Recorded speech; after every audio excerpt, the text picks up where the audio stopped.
What up, my people, and welcome back to the National Review, powered by Football University. I am your official voice of youth and high school sports, Chad Ricardo. The FBU National Championship Tournament, days away. Trust me, I haven't slept in a week. Okay, we took a look at the East, broke down the West, we showed Florida some love, and coming up in just a moment, D. Jenkins, Matt Lauer, and Lee Becton will join the review to help examine the Midwest. But first though, Georgia. Some of the best football players in the nation play in the state of the dog. Now I hear there's a pretty big game going down this weekend, and no disrespect to our collegiate student athletes, but you guys gotta share the stage with our student athletes. This is the path to Naples. Let's take a look at some of the top performers. We like to call them X Factors in the state of Georgia. Starting off with Team GFL, this is in the 6th grade division.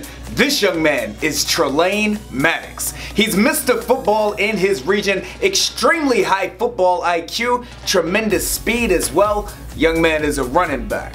Next up, this is Emmanuel Drake. Drake has freakish athletic ability for his size. He's punishing as a fullback either with or without the ball. Let's switch sides. We're going to keep it in the 6th grade though. Now taking a look at South Georgia. This young man, running back and cornerback, is Nasir Samuel. Our next X Factor for Team South Georgia, linebacker fullback Justin Pinkney, X Factor for real. Now taking it over to GMSAA, I gotta tell you, at the 7th grade level, this is one of the most stacked teams in the entire nation. You gotta keep an eye out on these guys. Let me tell you about a few of their X Factors. First up, this is Chris Helms. He's a big-time defensive end. Young man has already been recognized by a few all-star scouts. Definitely gotta get him blocked if you plan on doing anything with the ball. The next young man we're going to look at might be playing beside Chris. This defensive tackle, Trent New. If you're an opposing team and you want to actually complete a pass, don't throw it anywhere near Barrett Wooden. Word on the streets is, he's just as likely to pick it and take it back to the house. Next young man, this kid plays running back. He is special for real, y'all. I'm talking about Javen Hall, one of the most talented at any level on any team. You gotta get eyes on him. Keeping it on the offensive side of the ball, this young man has tremendous versatility. I'm speaking, of course, of Ryan Page. Ryan is a wide receiver on this squad. With his home team, he actually plays up with the 8th graders. He's a quarterback. You need that type of versatility, players that can do it all. You never know what might happen on your path to Naples. Let's go back to the defensive side of the ball. This is Tazon Perkins. He's an outside linebacker. Now, of course, we all know that it's imperative to be able to control the line of scrimmage on either side of the ball. That's what they got this young man for. It's Quincy Downing. 6'2", 300 pounds. You want to stay out of his way. And finally, on Team GMSAA 7th grade level, take a look at David Badinga. This is this squad's featured running back. He is dangerous with the ball in his hands. True powerhouse for real. I'm telling y'all, this squad, don't be surprised if you see them in the championship game. Moving on to the 8th grade level for GMSAA, a young man that I know very well. You other squads out there, you're likely to know him as well. This is Carlos Cervantes. Carlos is a running back and linebacker. He is gaining national appeal. Everybody's talking about him, and soon you will be as well. I tell you what, let's just go ahead and watch Carlos's highlights. They're a thing of beauty, I gotta tell you. Another student athlete on this squad. Keep your eyes out for Tyler Hughes. He's their quarterback. He's athletic, he's got a cannon for an arm, and he's got good feet as well. He could lead this team to Naples also. And then, true epitome of an X Factor, Mr. Tyler Stevens. He plays tight end, he plays fullback, he's going to get it done for you. And finally, my main man, Drake Hatcher. Young man has smarts, young man has football intellect, and the young man has an amazing motor. Definitely keep eyes out on him. GMSAA, they've got what it takes at every grade level. Definitely on their path to Naples. A squad that they could be linking up with in that 2nd round. This team has looked extraordinarily good. This is South Atlanta. South Atlanta, of course, they've got Coach Das out there. That's my guy. One thing about him real quick, he is someone who really focuses on our student athletes. aid into their growth and development both off of the field as well as on it. I know that a lot of our coaches, a lot of our team directors do. Definitely want to give him a shout out. Now though, getting back to those student athletes, starting first, Bryce Wilcox. Bryce plays safety and wide receiver. He's big time. Next up, this is Cedric Washington. Arguably the top student athlete on this squad. Plays running back, plays some defensive end, already getting looks from colleges. Definitely keep an eye on him. This, Carson Beach. Beach is a defensive tackle with versatility, bro. That's like the word of the day. He had an amazing 80-yard interception return for a touchdown off of a zone blitz. Not everybody can do that. You want a man with an excellent football name? Let me introduce you to my main man, David Dallas. Dallas is the quarterback of this squad. He is smart, he is poised, he is ready. Next young man, 6'2" stallion, this is Janarian Bonnier. Bonnier was likely the MVP of the last game. He had an interception and he had a 2-point conversion as well. Next up, Damari Alston. Alston is a strong downhill runner. He's a physical back, the type of young man that you want to give the ball to in the fourth quarter. Speaking of X Factors, this is Xavier Augustino. Xavier is 6'4", 260 pounds. Young man is an absolute beast. You want size? We got size. This young man, Joshua White, 6'5", 240 pounds. When he hits you, trust me, you feel it, bro. And finally, in a time where athleticism is king, Rashad Dubinian is likely the top athlete on this squad. A ton of talented student athletes out there in Georgia. Cannot wait for the games this weekend. Wish all of you health, happiness, and success out there on the football field. Keep it locked right here. We're talking Texas next. It's the National Review. Dave Diaz-Infante, offensive line coach, FBU. San Diego Chargers, Philadelphia Eagles, and Denver Broncos, 2-time Super Bowl champion. FBU is for the players that want to be the best. It's for the best being trained by the best. It's the best thing you could ever do. It's the FBU experience. Welcome back to the National Review. D. Jenkins is going to be joining me in just a moment to break down these games, but first, let's get to these X Factors. We're going to start with Team Austin. Our first young man, this is Marcus Boswell. Marcus is a linebacker and a running back, very aggressive. He has speed, he has power running the ball. If you get in front of him, he's going to bring the hammer. Next up is Eric Fox. Great size and motor from this young man. He loves contact, he's smart, and he's disciplined. Gotta show love to my main man Gavin McCullough. Gavin is an athlete that can make plays on both sides of the ball. He understands the mental side of the game. He is certainly an X factor for real. Moving on now to the 7th grade level, keeping it here with Team Austin. This is quarterback athlete Julius Baynard. Young man has so much game that they nicknamed him Juice because he brings it on both sides of the ball. Cedric Alexander is an old school student athlete. He's tough, he's physical, and he comes right at you. Moving on to our next X Factor at the 7th grade level, this is Jaden Cofield. Cofield is a big time student athlete, bro. His presence alone is going to wreak havoc on both sides of that offensive and defensive line. Moving on to Team San Antonio at the 6th grade level, this is Armand Gardner. Gardner has quick feet, quick hands, and he's a big time running back. Be on the lookout for him. Next up, Nathan Alvarez. Alvarez plays that quarterback position. He's accurate, he thinks fast on his feet, he delivers the ball with the spiral. Coming up next, Mr. Marco Diaz. Diaz is one of those big fellas up front. He creates a wall with his blocks, bro. On to the 7th grade level. At 7th grade, this right here, Mr. Michael Flores. Mike is 5'10", 225 pounds, plays offensive and defensive line, even mixes in a little bit of tight end there as well. He's got great feet, and that's what allows for him to get it done like that. Our next student athlete, another Gardner. At the 7th grade level, this is Jalen Gardner. Jalen is a versatile student athlete. He played wide receiver and defensive end on his Texas Select State Championship team, so you know that young man can bring it. Another wide receiver to take a look at, this right here, is Jordan Bella. Bella is a speedy playmaker, just needs you to get the ball in his hands. Taking a look now at 8th graders from Team Houston. This team is stacked, bro. We'll go ahead and kind of read you through these young men here. Quarterback, this is Eric Ezar. Next is the big-time defensive lineman, Johnny McHenry. This is Kobe Jones. He's an athlete. You got to be on the lookout for him.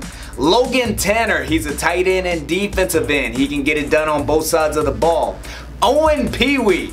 Definitely got to keep eyes out on him. You got to track him. You got to find him out there on the football field. And finally, another athlete, another weapon on this Team Houston squad. This is Jadarius Brown. Moving on now to Team Dallas, we'll start at the 6th grade level. This young man here is Israel Coloso. I'll tell you a little bit about Israel. He's a freakish athlete on the field. He can play anywhere from guard to running back. Imagine that. This is Corian Thomas. They call this young man Tank, bro. 5'6", 235 pounds. He plays so low to the ground that if you get in front of him, chances are you're gonna get run over. Our next young man from this squad, David Herrera. He is the epitome of what it means to be a gentle giant, but I'm telling you, bro, don't let the smooth taste fool you. Outstanding student athlete. Moving on to the 7th grade level now, Camden Wesley. He's a running back and a safety. I have heard tons of great things about this young man. When the ball is in his hands, he will run past you, he will run around you, he will run through you. One of the best names in the business, King Micah Scales Jr. Dynamic student athlete. In fact, he is one of, if not the absolute fastest in the DFW. Downhill runner, get the ball in his hands, get out of the way. This, Lontrell Turner. Turner holds the Little League record for touchdowns in a single season. He scored 56 in 1 year. Take a look at this next young man. This is Christopher Vestal. One of the most talented offensive and defensive linemen to come through the DFW. He is absolutely impossible to block. That's a look at our X Factors from the Lone Star State. Now though, want to break down the games. DJ, is D ready? D is ready. Player Development Director for the state of Texas, my main man, Mr. D Jenkins. D, welcome back to the review, bro. Hey, thanks for having me, Ricardo. Good to be back on the show. Alright, so obviously the FBU National Championship Tournament is here. Football is big all around the country, but in Texas, it's a little bit more so.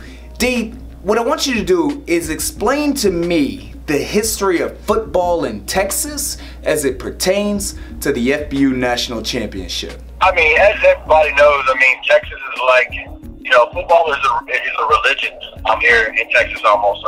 In regards to the FBU National Championship, we've had pretty strong showings since day one of the tournament.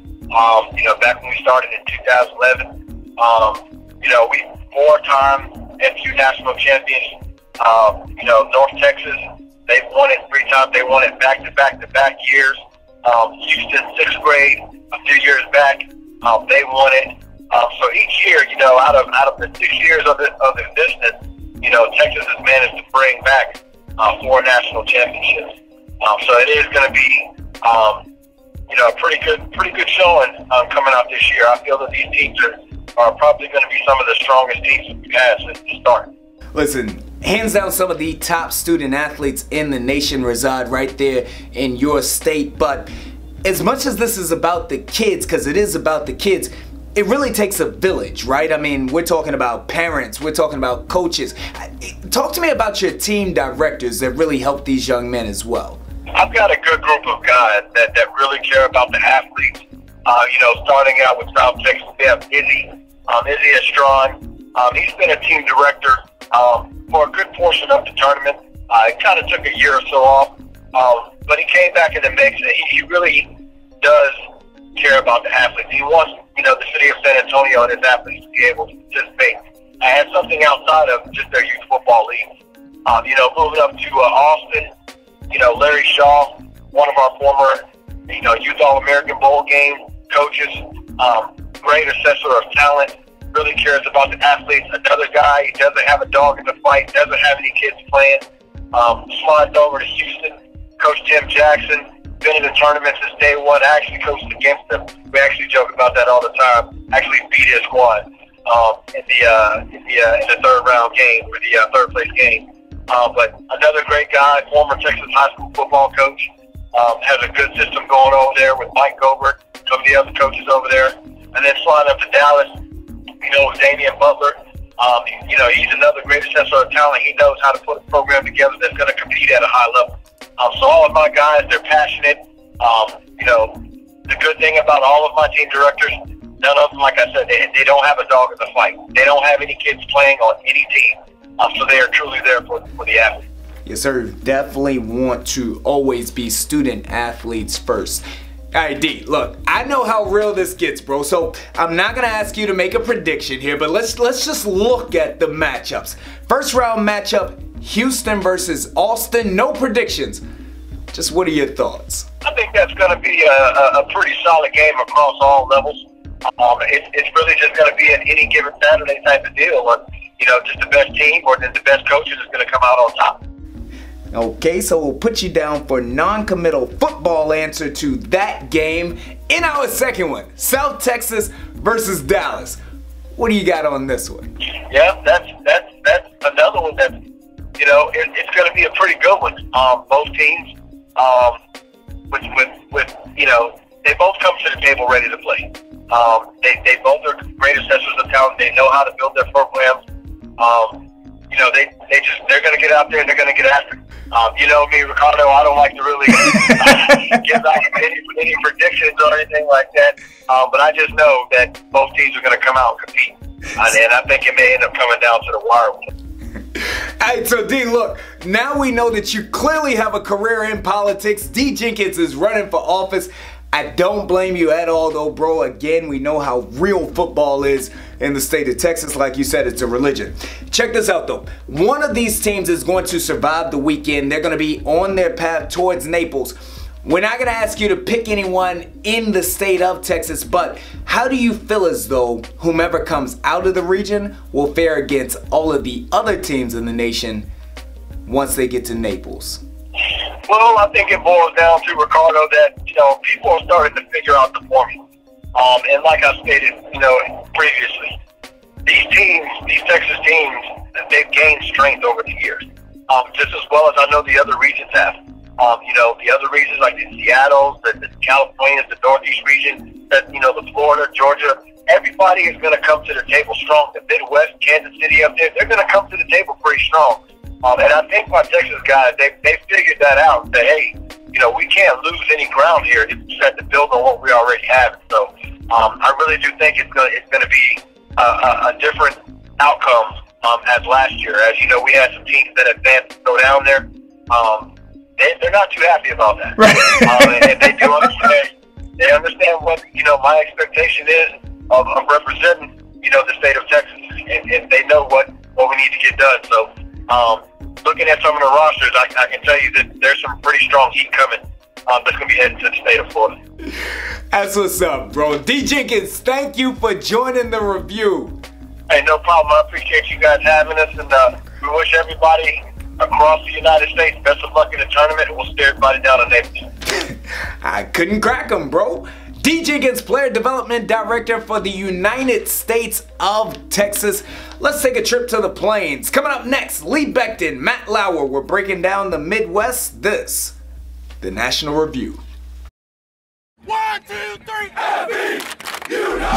I want to find out how good I am. Yes, sir! If you relax, you get blown out. Let's get it done! Let's get it done! What can you take advantage of right now? Again, come on. I can push myself way beyond what you think. Trust your technique. Bring it back. Welcome back to the National Review. I'm Chad Ricardo. Jam-packed show here today. We just now finished breaking down the Texas bracket. We've also taken a look at X Factors in the state of Texas and X Factors in the state of Georgia. Speaking of X Factors, joining me now, my main man Lee Becton. He was a big-time student athlete in his own regard. Did work out there at Notre Dame. Now, Midwest Director of Player Development. Lee, last time you were on, we spoke a ton about you. Today, I want to speak about your team. Tell me about the people that helped make the path to Naples a reality. You're working with a lot of people that they're doing this on their own time. You know, they've all got their own careers and different things like that, their own families. You know, in Kansas City, you got the husband-wife combination of Mike and Tina Landry, and they do a phenomenal job. You know, they're very passionate about this. They believe in what we're doing, what FBU is all about. So it's great to have someone like that on board. And then when you go to South Dakota, you got a guy like Jeff Adler who's been doing this. You know, I think he's had a team in for the last 3 years. So this is kind of that old hat to him. But he's once again doing a great job. And we are hosting our regional in South Dakota, so he is technically hosting this event for us. There's one more team director I work with. His name is Shane Ferguson, and he's in Minnesota. And Shane has done a great job of pulling these teams together. Definitely want to give a huge thanks to all of our team directors out there. Now, Lee, you, big-time student athlete, you played in some huge games. There's a young man right now who's got butterflies in his stomach who can't sleep tonight thinking about his matchup this weekend. What advice would you give to those young men to help ease those fears or worries? You got to play in the moment. You got to not make the game bigger than the game you just played. You know, football is one of those things where sometimes too much emotion can lead you to make silly mistakes. So just play in the moment. Just embrace it and go out and have a good time. That's real, bro. You just made somebody's night right there. Hey, 3 big-time teams out there. Speak to me about potential X factors on any of those squads. There's a few players on each team that we think will definitely stick out and be impact players within the game. You know, in Kansas City, they're a very athletic team, you know, from the running back to some of the guys on their defensive line and offensive line. To just name one, you know, Trevor Scott, he's going to be an impact player, along with Kendrick Jones and JP Dieter. All right, we got notes on Kansas City. Who else? You know, over in South Dakota, you got a team that a lot of these guys have been playing together for quite some time. You know, you got the quarterback in Jacob Kenneth. And then when you move to the other side of the ball, you know, the guy that keeps the team together, that's going to be your Chase Harris, your linebacker. And when you get to Minnesota, it's going to be that QB running back connection. Julian Dietrich at QB and Jordan Shaw at running back. They're going to want to make Minnesota go. Now we got our X factors. Let's speak about the games themselves. Kansas City and Minnesota. Big time matchup. Lee Becton, your thoughts? It's one of those games where, you know, Minnesota is really the unknown. KC, they've had teams before. This isn't something new to them. Minnesota, this is the new guard for them. So I expect you're going to see some very good offensive play. I think you're going to see the ball moving up and down the field. I think you're going to see a fun game. Of course, I'm not making no predictions because I'm just making sure everybody plays safe. And everybody comes out unharmed, but I think we're in for a very good matchup. Everyone is anti-prediction tonight. It's crazy how that works. Okay, tell me your thoughts on this one. I got Matt Lauer. He's waiting. He's on hold. Keep that in mind. South Dakota, Indiana, Lee Becton, what say you? Well, you know, considering South Dakota is in my region, I think South Dakota is going to play a great game. Right. As I mentioned earlier, they're seasoned. They work well together. Now, this one I will make a prediction on. I see South Dakota winning. You don't say, Lee Becton. I tell you, Matt Lauer, he is trying to get through right now. He can't wait to get on the line. Lee, what are your closing thoughts as we head into this week's games? I just think it's going to be an exciting couple of days of football. The opportunity to see these young student athletes out there playing and giving their all. There's no better way to spend a weekend.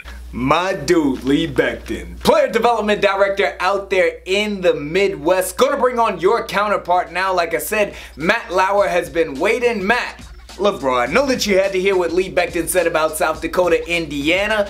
He said South Dakota, he may have even said in a landslide, bro. I might have to rewind the tape, but what do you have to say about that?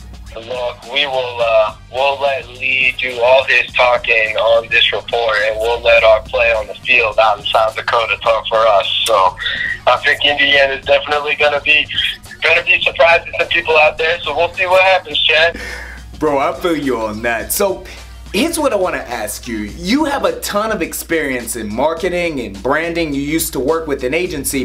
There's going to be a ton of opportunity for exposure for our student athletes over the next few weeks, those that are obviously participating in the FBU National Championship Tournament. In your opinion, is it in their best interest to flood social media with their accomplishments, or does it better serve them to play it more low-key? In any area when it comes to marketing, branding, it's all about authenticity, Chad. You'll notice that the ones that really get the most engagement are the ones who are putting out natural and honest content. So when it comes to these players, of course, it's certainly advantageous for them to be posting their highlights through social media and commenting on all of their on-the-field accomplishments, providing descriptions as to what those highlights are supposed to demonstrate to the viewer is something that can take their exposure activity to the next level.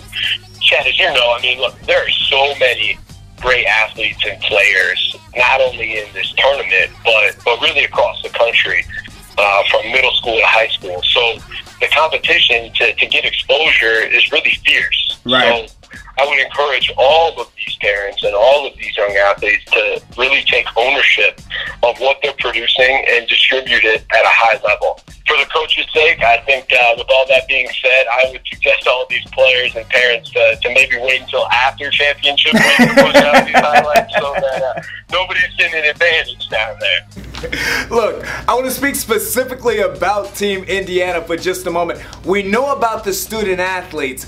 Talk to me about the people behind the scenes, those that kind of make all of this happen. Team Indiana, it's really an experienced bunch, Chad. It's a group that's been together for a couple of years now. The person who kind of leads the charge on everything, our team director here in Indiana, her name is Sarah Ransford, and she's just been instrumental from the very beginning. You know, without her leadership and without her oversight, I don't think that we would have come together the way that we are and would have the teams in place that we do have in place. Outside of Sarah, we've got a great set of coaches, experienced coaches. Miles Hartwig, who is our 8th grade coach, he's been down to Naples 2 of the last 4 years. So he's got experience and understands what it takes to take these teams to the championship week. Luckily, he's gotten a lot of support from his team mom, Morgan Lacey. All of our team moms have been fantastic. Lacey Nix on the 7th grade team, Sarah Crew on the 6th grade team. Without those team moms, I think everything would really fall apart, Chad. That really kind of stays true in all facets of life. Got to have the right mom in place. So. Moms, wives, even girlfriends, many of us frequently need a woman to be in charge. In fact, I think that I have to take out the trash as soon as we get off of the phone here, Matt Lauer. Moving on to student athletes in specific, I know that this is a team sport, but we like to talk X factors here on the National Review. Are there any of these student athletes from Team Indiana in particular that you feel as though are going to have big games this weekend? Yeah, we've got some kids on our 8th grade team who've been with the FBU program now for a couple of years, and I really expect them to produce and be big-time contributors. Our 8th grade quarterback, Derek Slonaker, he's our quarterback, 6'2", 180 pounds. He's got a cannon of an arm. He's able to get outside the pocket from time to time. He's really agile and makes some plays, not only with his feet, but on the run. He's an extremely accurate passer. Our defense for the 8th grade squad is really anchored by another 3rd-year FBU player, Weston Pemberton. He's the middle linebacker. He's the one calling the shots. He's the quarterback of the D. He's really the anchor, big-time run stuffer. So I expect those 2 players, the veterans of the bunch, to have an impact. And then we've got a couple other 8th graders, Colin Price, our running back, Owen Wood, and Daniel Norcia, who are playing up front on the offensive and defensive line. Both are just massive guys. I mean, I was out at practice this past weekend, and Owen Wood, he's 6'3", 250, and you think, oh man, he's a massive kid, he can't move, but that's not correct, Chad. I saw him pick up a football and dunk it across the crossbar this past weekend. Wow. So we got some athletes on that 8th grade squad, and I think that, you know, if they produce the way that I and the coaching staff are expecting them to will be a tough out this weekend. Look, bro, I'm not going to ask you to make any predictions, not going to ask you to go all Lee Becton right now, but what are your thoughts? Indiana, South Dakota, how's this game going to go down? Look, I'm not here to make any predictions over the phone here, Chad, but I think that Team Indiana is really going to produce and make some noise out there this weekend. We'll see what happens, obviously, but I certainly wouldn't be as confident or sleep easy on Team Indiana if I was Lee Becton in South Dakota. So I'm excited to see what we can do out there, and hopefully we'll have a 6th, 7th, and 8th grade Indiana team down in Naples in about two weeks. There it is. Matt Lauer, I wish you all the best of luck out there in South Dakota as you look to take out the home team. All right, Chad. Looking forward to it, and I'll see you down in Naples. See you in Naples, bro. That is my main man, Matt Lauer, Player Development Director in the Midwest. Want to remind you, if you want to see a recap of any of our previous shows, the breakdown of the West, the breakdown of the East, the breakdown of Florida, be sure to check them out on Facebook and or on YouTube as well. We want to wish all of our student athletes health and happiness out there on the football field this weekend. Want to remind you and all of our families, enjoy the moment. On behalf of our guests, Matt Lauer, Lee Becton, D. Jenkins, I am your official voice of youth and high school sports, Chad Ricardo. Happy birthday, Mom.